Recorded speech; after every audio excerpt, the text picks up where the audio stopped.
Tension is rising across the Caribbean basin, and a new strategic line seems to be taking shape between global powers. Russia has openly stated that it is ready to help Venezuela, including military support if required. That support could mean assistance for the Russian-made aircraft already operating in Venezuelan bases, and even the possibility of ballistic missile systems, which Moscow has hinted could be supplied if Caracas formally asks for them.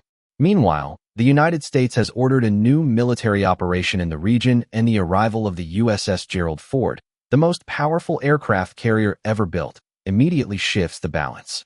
This combination of movements forces us to ask, how close is the region to a real confrontation, and why are these escalations happening now? Russia's message is clear. It intends to stand by Venezuela under their existing defense agreements, offering training, maintenance, and potentially new military hardware.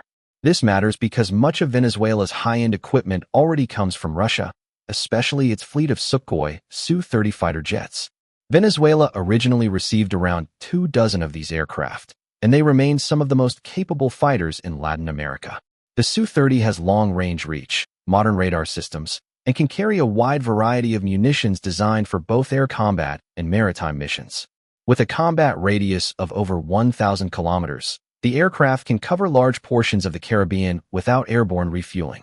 Operational readiness has fluctuated over the years, which is why Russian technical assistance could significantly boost Venezuela's air capabilities. And that raises an important question. If Russia truly steps in with expanded support, how might that reshape the balance of power at the exact moment the United States is increasing its presence nearby? While Russia signals readiness, the United States has launched a new regional operation that strengthens its military footprint across the Caribbean. This deployment involves air, sea, and special-purpose units supported by advanced surveillance platforms. But the key symbol of this operation is the arrival of the Gerald Ford, a ship whose presence alone can shift diplomatic and military calculus across an entire region. The Gerald Ford is more than an aircraft carrier. It is the centerpiece of modern U.S. naval power. It carries a full air wing of F-18 Super Hornets, Growler electronic warfare aircraft, advanced Hawkeye early warning planes, and a wide range of helicopters used for transport, boarding missions, and search operations. What sets the Ford apart is its ability to launch more aircraft faster and with greater efficiency than any carrier before it.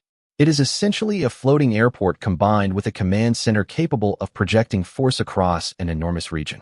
Sending the Ford is not a symbolic gesture. It represents full readiness for scenarios that range from simple deterrence to large-scale operations. So the question naturally emerges, is this deployment meant to pressure, to prepare, or to position forces for something more serious? Deploying an asset like the Gerald Ford requires coordination across multiple command structures and involves an entire network of escort ships and logistical support vessels. This means the operation is deliberate, not improvised.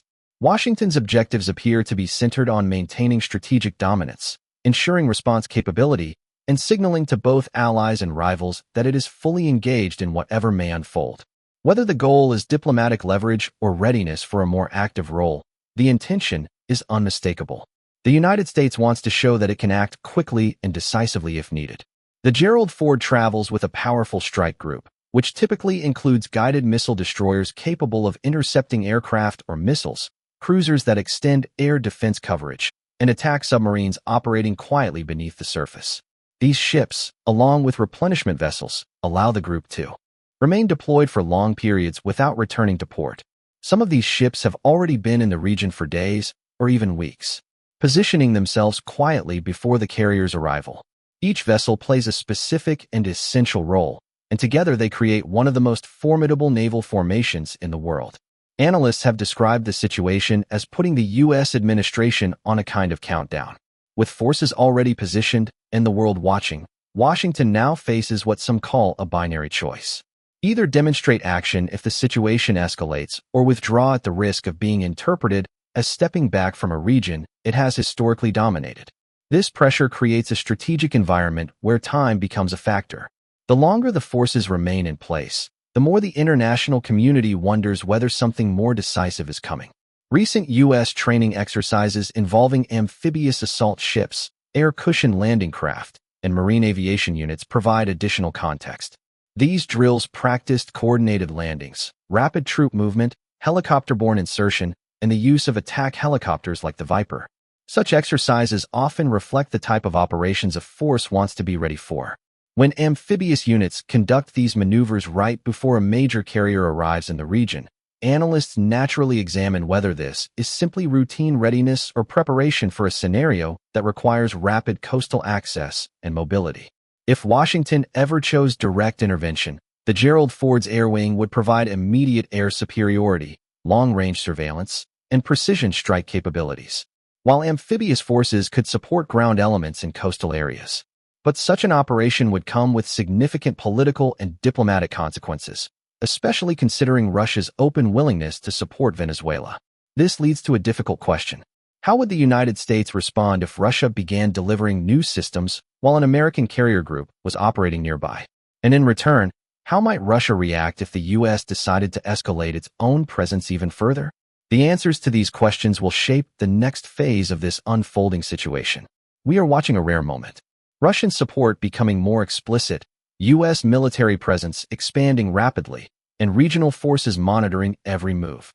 The Caribbean has not seen a strategic scenario like this in many years, and the balance is delicate. So, we're left with the central question. Is this a prelude to negotiation or the opening steps towards something more dangerous? Only time and the decisions made in the coming days will reveal what direction the standoff is heading. Thank you for watching and for staying until the end of the video. If you found this breakdown helpful, feel free to leave a like, share your thoughts in the comments, and consider subscribing for more deep dives into global events and military developments. Your support helps the channel grow and allows me to keep bringing you clear, detailed explanations of stories that are shaping the world right now. Thanks again, and I'll see you in the next one.